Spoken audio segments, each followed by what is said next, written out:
Please. Sir, let me tell you, sir, what has changed in the last decade. And I will keep it very sharp and short. Number one, we have been able to put terrorism on the global agenda.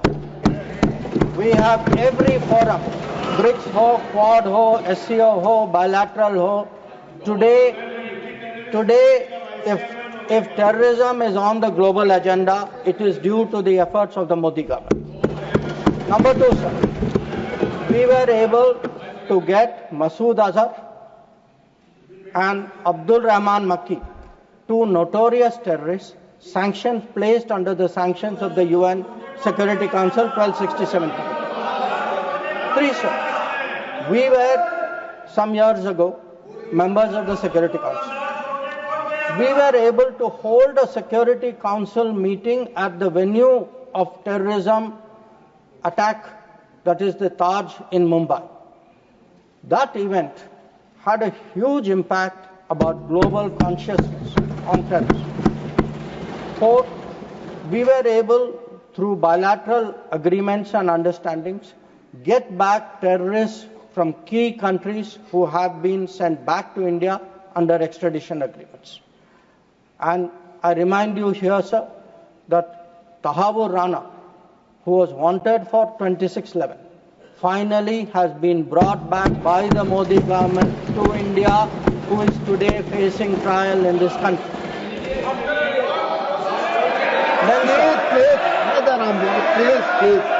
Please.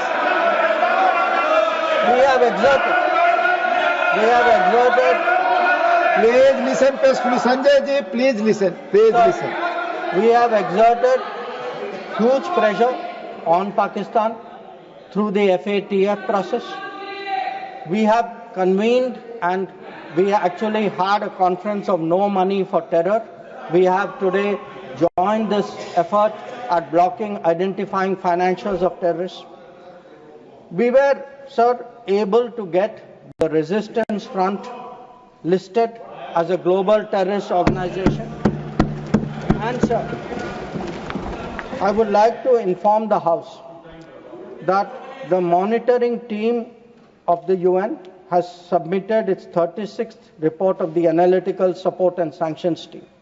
And it mentions, this has just been received, so it is made public today. For the first time, the United Nations report mentions the Resistance Front, TRF, saying that member states have noted that one member state said the Pahalgam attack could not have happened without Lashkar-e-Taiba support, and there was a relationship between LET and TRF. Another member state said attack was carried out by TRF, which is synonymous with LET, and it mentions that Pakistan actually opposed it and said LET was defunct.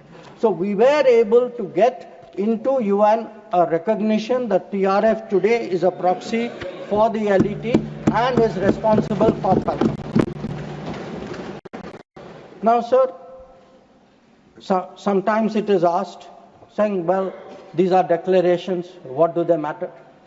They matter, sir, because they shape global opinion. And again, I want to say, what is the change? Because change only comes out through contrast.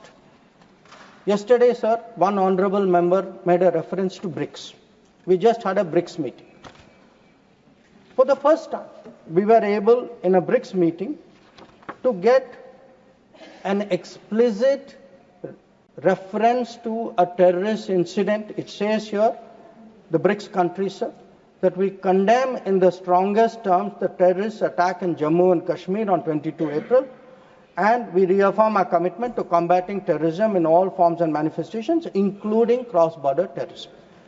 Now, sir, I want to draw a contrast to tell you the change of the last decade. In 2009, there was a BRICS meeting.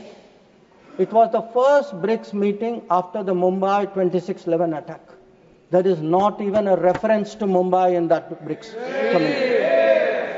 All it says is, we strongly condemn terrorism in all forms and manifestations, reiterate that it has no justification.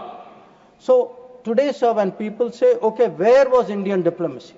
Indian diplomacy has been successful in getting America to declare TRF as a global terrorist organization, in getting the UN Security Council monitoring team to accept that TRF today is a terrorist entity.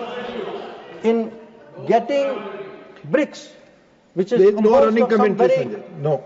difficult countries, to getting BRICS even to recognize the seriousness of Pahalgam and to say, and sir, when people say cross-border terrorism, what border do they mean?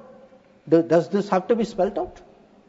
So the point is that in the last decade, there has been a huge change in India's approach to terrorism, and this change on the ground was demonstrated in Uri, after Uri, in our surgical strike. It was demonstrated in 2019 in the airstrike, and it is today, sir, demonstrated through Operation Sindoor.